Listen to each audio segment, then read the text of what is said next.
कहानी शुरू होती है एक पपेट थिएटर से, जहां बैस्टर नाम का एक पपेट मास्टर लोगों को अपना पपेट शो दिखा रहा होता है। वो इस काम में बहुत ही माहिर था।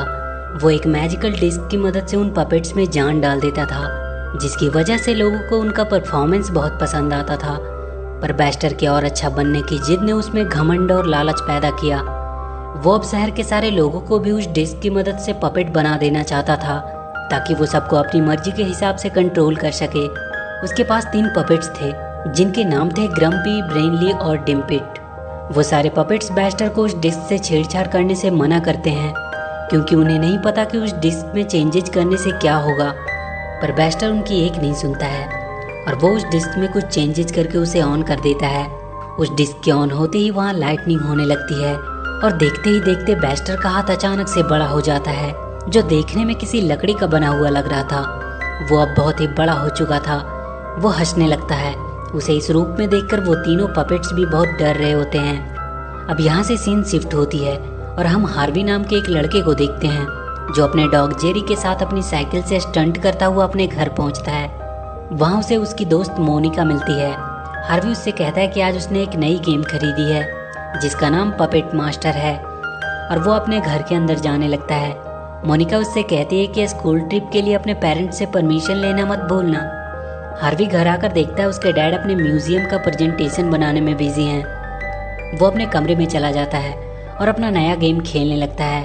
तभी कुछ देर बाद उसके डैड उसके कमरे में आते हैं। वो जल्दी से अपना गेम को छुपाकर पढ़ने का नाटक करने लगता है। उसके डैड उससे कहते हैं कि वो काम पे जा रहे हैं और उसे सारा दिन गेम खेलने से मना करके वहाँ से चले जाते हैं। उनके वहाँ से जाते ही हार्वी फिर से गेम खेलने में बिजी हो जाता है। वो गेम खेलने में इतना बिजी था कि उसे पता भी नहीं चलता है कि कब रात से वापस सुबह हो गई। उसने पूरा गेम खत्म कर लिया था। अब उसे सिर्फ अपना नाम एंटर करना था, जिससे वो उस गेम के हॉल ऑफ फेम में शामिल हो जाएगा। वो बहुत खुश हो जाता है। तभी उसे आवाज आती है कि उसके डैड घर आ चुके हैं। वो तुरंत गेम को एक बोर्ड से छुपाकर सोने का नाटक करने लगता है। उसके डैड देखते हैं कि वो अभी तक सो रहा है। वो उसे देखने जाते हैं, पर हार्वी के जूतों पे पैर पड़ने की वजह से वो वहीं गिर जाते हैं और इसी के चलते हार्वी का कंप्यूटर भी दिखने लगता है। वो जल्दी से उसे छुपाने की कोशिश करने लगता है, पर उसके डैड देख लेते हैं और उससे गुस्से में कहते हैं कि वो फिर से सारा दिन गेम खेलता रहा। हार्वी जल्दी से अपना नाम टाइप करने लगता है, पर उसके डैड उसके हाथ से जॉयस्टिक छीन लेते हैं और छीना झपटी में हार्वी का कंप्यूटर टूट जाता है। हार्वी अपने डैड से गुस्सा होकर चला जाता है। वो कहता है कि वो कभी उससे प्यार नहीं करते। हार्वी अपने स्कूल के लिए निकल जाता है। वो घड़ी में देखता है कि वो बहुत लेट हो चुका है। वो अपनी स्पीड बढ़ा देता है। इधर मोनिका अपने टीचर को हार्वी का वेट करने को कह रही होती है, पर वो सब बिना हार्वी को लिए ही ट्रिप पे चले जाते हैं। हार्वी वहाँ देखता है कि उनके शहर का मेयर वहाँ के म्यूजियम तोड़वा रहा है। ये वही म्यूजियम था जिसे उसके डैड बचाने की कोशिश कर रहे थे। वहाँ 2 वर्कर अपने जेसीबी से उस म्यूजियम को तोड़ने के लिए बढ़ते हैं, पर जेरी उन्हें रोकने लगता है।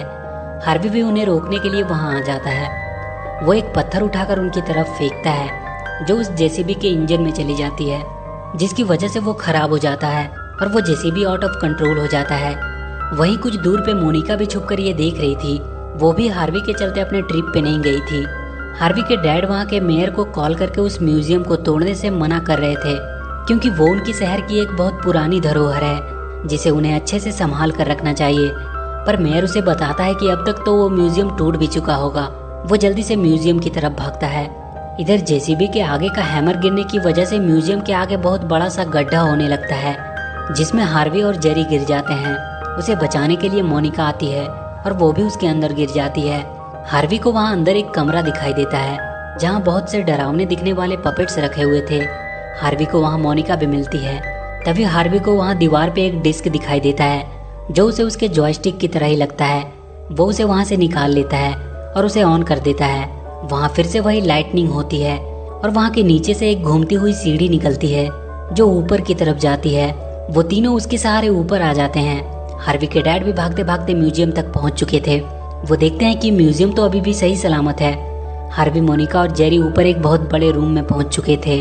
वहाँ उन्हें बहुत से पपेट्स दिखाई देते हैं। तभी वहाँ उन्हें वही 3 बैस्टर के पपेट्स दिखाई देते हैं। डैम्पिट ब्रेनी से कहता है कि हार्वी के हाथ में वो मैजिकल डिस्क है, मतलब यही हमारा नया मास्टर है। वो हार्वी से पूछता है कि क्या वो उनका नया मास्टर है।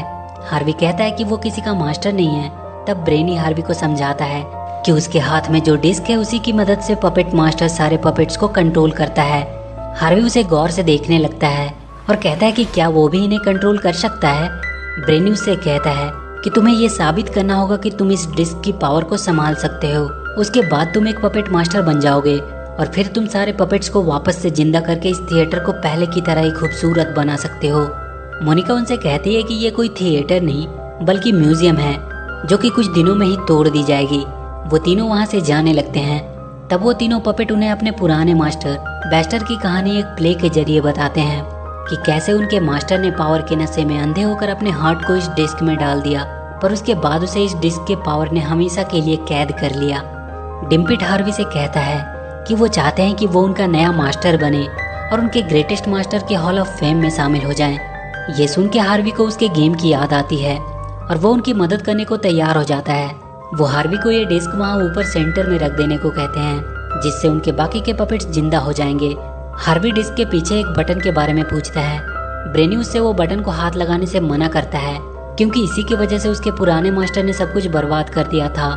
हार्वी उस डिस्क को फिर से घुमाता है और इस बार उसकी वजह से एक ड्रैगन पपेट वहाँ गिरता है जो अपने मुंह से आग भी निकाल सकता था और हार्वी उस डिस्क की मदद से उसे कंट्रोल कर सकता था। ब्रेनी हार्वी को वो डिस्क को उसके सही जगह पे रख देने को कहता है जो बिल्कुल उनके ऊपर था। तभी वहाँ हार्वी के डैड अंदर आ जाते हैं। सारे पपेट्स अपने आप को छुपाने लगते हैं। वो ड्रैगन भी वहीं बेजान पपेट की तरह ही लेट जाता है। हार्वी के डैड उसे वहाँ देखकर उस पर बहुत गुस्सा करते हैं। वो कहते हैं कि उसने उनके पूरे म्यूजियम को बर्बाद कर दिया। हार्वी अपने डैड को समझाने की कोशिश करने लगता है और उन्हें वो मैजिक डिस्क भी दिखाता है और उन्हें सब कुछ बताता है उस मैजिकल डिस्क के बारे में और उन्हें सब कुछ बताता है उन पपेट्स के बारे में। पर उसके डैड उसकी कोई भी बातों का भरोसा नहीं करते हैं। उन्हें लगता है कि हार्वी हमेशा की तरह बस बातें बना रहा है। हार्वी उस ड्रैगन को उठाकर उन्हें दिखाने की कोशिश करता है पर वो ड्रैगन बिना कोई हरकत किए वैसे ही पड़ा रहता है। हार्वी इस बात से बहुत गुस्सा हो जाता है। वो कहता है कि कभी भी उसके डैड उस पर भरोसा नहीं करते क्योंकि उन्हें सिर्फ अपने म्यूजियम से प्यार है। उसके डैड भी सोचने लगते हैं कि वो हार्वी पे कुछ ज्यादा ही गुस्सा कर गए और वो उस डिस्क को उसे वापस देने लगते हैं। तभी पीछे से ग्रम्पी उन्हें मारकर गिरा देता है और वो बाकी सभी पपेट्स डिस्क को गिरने से बचाते हैं। ब्रेनी वो डिस्क हार्वी को दे देता है और जल्दी से उसे ऊपर वहाँ लगा देने को कहता है। हार्वी उस ड्रैगन पे बैठ जाता है और ऊपर की तरफ जाने लगता है। उसके डैड उसके पीछे भागते हैं और वो उस ड्रैगन की पूंछ में लटक जाते हैं। किसी तरह हार्वी ऊपर तक पहुंच पाता है। उसके डैड अभी भी वहीं हवा में लटके हुए थे। वो हार्वी को मना कर रहे होते हैं पर हार्वी उस डिस्क को वहाँ सेंटर में लगा देता है जिसके बाद वो पूरा म्यूजियम ऊपर आसमान की तरफ जाने लगता है। ब्रेनी उससे कहता है कि ये डिस्क को स्टॉर्म क्लाउड से एनर्जी मिलेगी और सारे पपेट्स जिंदा हो जाएंगे। कुछ देर में ही उनका म्यूजियम स्टॉर्म क्लाउड तक पहुंच चुका था और उससे डिस्क को एनर्जी मिलती है जो वहाँ बाकी के पपेट्स तक पहुँचती है और वो सब जिंदा होने लगते हैं। पर तभी हार्वी के डैड आकर उस डिस्क को निकाल देते हैं और वो म्यूजियम वापस से नीचे अपने जगह पे आ जाता है। हार्वी अपने डैड पे बहुत गुस्सा करता है कि वो कब उस पे बिलीव करना शुरू करेंगे। वो जाकर डिस्क को उठाता है। वो अब भी काम कर रहा था और तभी वहाँ हॉल ऑफ फेम का बोर्ड उनके सामने उभरता है। वहाँ अब तक के सारे ग्रेटेस्ट मास्टर की लिस्ट में हार्वी का भी नाम होता है। वहाँ के सारे पपेट्स हार्वी की जीत में उसके लिए उसे बधाई देने लगते हैं। तभी हार्वी के नीचे वही सीढ़ी खुलती है और वो सब नीचे के रूम में पहुँच जाते हैं जहाँ वो डरावने से दिखने वाले पपेट्स रखे थे। हार्वी उन सारे पपेट्स को भी जिंदा करने का सोचता है। सब उसे ऐसा करने से मना करते हैं पर हार्वी कहता है कि वो अब एक मास्टर है इसलिए वो इन सबको भी जिंदा करेगा। वो उन सबको जिंदा करने की कोशिश करने लगता है पर वो डिस्क काम नहीं कर रहा था। वो उस डिस्क के पीछे के बटन को दबा देता है। उसके ऐसा करते ही वहाँ नीचे से एक बॉक्स निकलता है जिसमें उन पपेट्स का पुराना मास्टर बैस्टर होता है। बैस्टर अपने पावर से वहाँ के पपेट्स को जिंदा करने लगता है जो सब उसके गुलाम थे। ग्रम्पी उसे ये सब बंद करने को कहता है पर वो उसे और ब्रेनी को भी अपना गुलाम बना लेता है। हार्वी अपने डिस्क की मदद से उसे रोकने की कोशिश करता है पर बैस्टर उसे वो डिस्क उसे दे देने को कहता है। पर हार्वी उससे कहता है कि वो उसे हराकर इन सबको उसकी गुलामी से आजाद करवा देगा। बैस्टर उस पर हमला कर देता है और उससे वो डिस्क छीनने की कोशिश करने लगता है। हार्वी को बचाने के लिए उसके डैड आगे आते हैं पर बैस्टर अपने पावर से उन्हें भी एक पपेट बना देता है और वहाँ के सारे पपेट्स हार्वी को पकड़ने के लिए उसकी तरफ जाते हैं। बैस्टर हार्वी के हाथ से वो डिस्क छीन लेता है। वो तीनों किसी तरह अपने आप को उन पपेट से बचाकर वहाँ के दरवाजे के थ्रू एक दूसरे रूम में आ जाते हैं।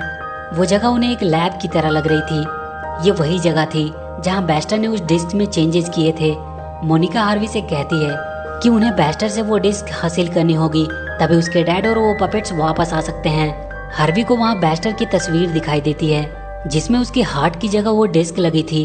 वो अब वहाँ से बाहर निकलने की कोशिश करने लगते हैं। तभी जेरी उन्हें एक रास्ता दिखाता है।